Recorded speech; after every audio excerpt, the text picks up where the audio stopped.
Retirement is beckoning for President Mwai Kibaki.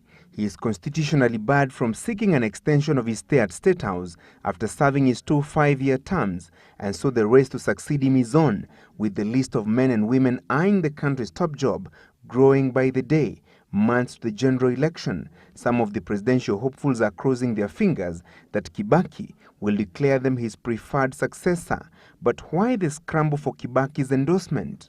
There is this general belief that if the incumbent endorses you, it's like he's passing to you his entire support, like a bag of potatoes being given to you.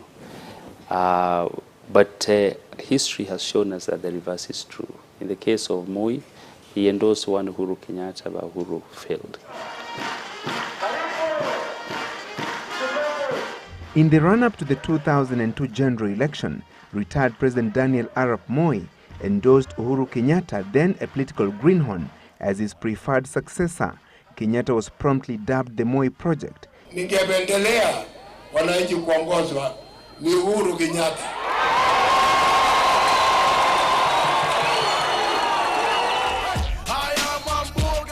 His bid hit a snag after a thorough whitewashing at the hands of the then NAC candidate Mwai Kibaki. Now the shoe is on the other foot. Will Kibaki anoint his preferred successor? Mwai Kibaki will not endorse anybody. And the record must reflect that. He'll not endorse anybody straight and say that my candidate is so and so. But what he will do is that he will use the people around him to weave a project for one of his favorite candidates. Some of the presidential hopefuls have, through their supporters on various occasions, piled pressure on Kibaki to endorse them. But in his usual style of politics, the Othaya lawmaker has maintained a studious silence on the issue. They say that silence annoys even the devil himself. The devil gets very annoyed by people who keep quiet. Mwai Kibaki is one politician who is permanently silent. And we must learn to read his silence, because in his silence he's saying very many things. So when you listen to Kibaki, what is important is not what he says, but what is important is what he does not say. There is an assumption that Deputy Prime Minister Uhuru Kenyatta was President Kibaki's heir presumptive. And being the president's blue-eyed boy, Kenyatta is often seen as Kibaki's natural choice of a successor at State House. But is he? Mwai Kibaki is a seasoned politician, although he has zero tolerance to politics. And when he looks, he can tell clearly that Uhuru Kenyatta is not a viable candidate.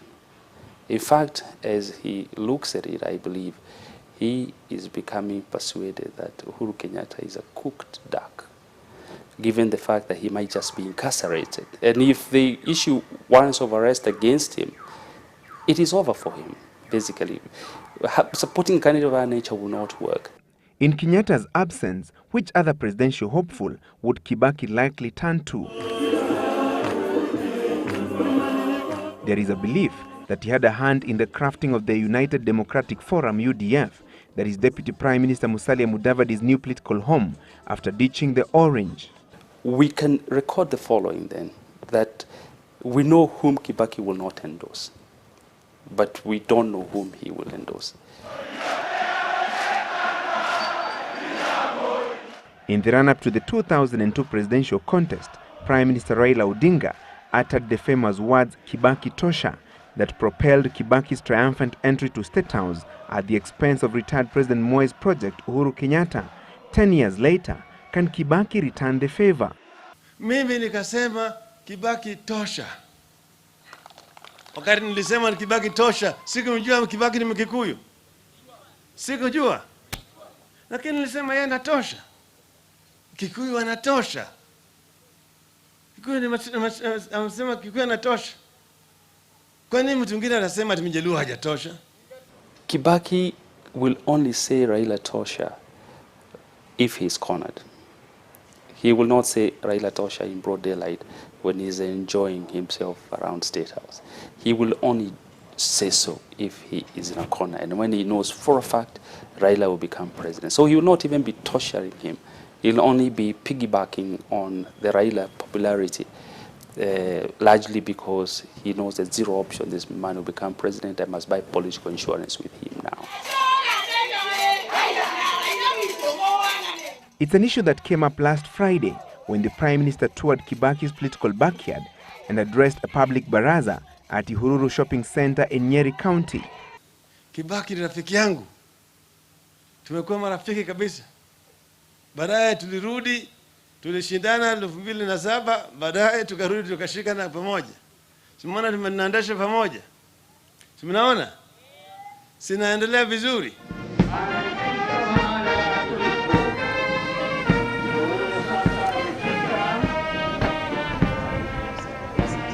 2 weeks ago, supporters of Vice President Kalonzo Musyoka nearly erupted in celebrations when the president hailed his deputy's leadership during a tour of Machakos County. They interpreted this for Kibaki's endorsement, only for the director of the Presidential Press Service to clarify that the president had not identified anybody as his preferred successor. Na nadhani ni kama kupotewa na heshima kidogo. Ikiwa tutakuja mbele yako hapa, tuanze kungangania nani atakuridhi. Huwezi kuridhi rais akiwa kwa kiti. In the event that Kibaki bites the bullet and declares the man or woman he prefers to succeed him, what form will that endorsement take? Will it be a direct endorsement, just like his predecessor did in 2002? If Kibaki endorses somebody by sheer miracle or some magic, out of character completely, it will be done through proverbs. You know, those very vague, non-calculated calculations of Mwai Kibaki. And that is when it will take the form of, it won't be straightforward, categorically. Not the way Moi said, my preferred candidate is so-and-so, and asked him to stand up and wave the finger, no. But two, this endorsement will happen months before the election. It cannot happen early enough because Kibaki has to calculate. And as various presidential hopefuls hold their breath for a Kibaki endorsement, how powerful will it be? Does it amount to inheritance of his political constituency? And will Kibaki's politics of silence throw off balance some of the presidential hopefuls? On the scale of 1 to 10, in my view, the Kibaki endorsement is only about 1.5 or 2, which means that I have already amassed sufficient support, but I need just that little oomph to take me across the line. And Kibaki endorsing me will push me that way. That's the only way it will be valuable. But to try and make it the basis of your campaign is a total waste of time, in my view. For now, it's all eyes and ears on President Mwai Kibaki as the mystery of the man or woman he prefers for that famous address along State House Road remains. Francis Gachuri for the Kibaki Succession series.